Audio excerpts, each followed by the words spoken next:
My name is Jean Shirimpaka, and I'm working at Kepler Data Coordinator. Kepler is a university program which started at 2013, which helped the high school graduate who were outstanding students to get the opportunity to study the university. Those students were really struggling because they came from the low-income families. It expanded, and now it is helping the students from this whole region to get this opportunity.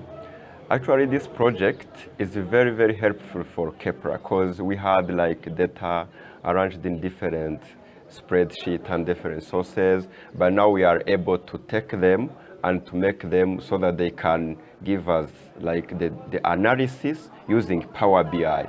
So we thank very much Mr. Gustavo to help on this, and we hope that this will be helping us to analyze and to project in future having data that are helping to us to take the decision based on the analysis that we will be getting from Power BI.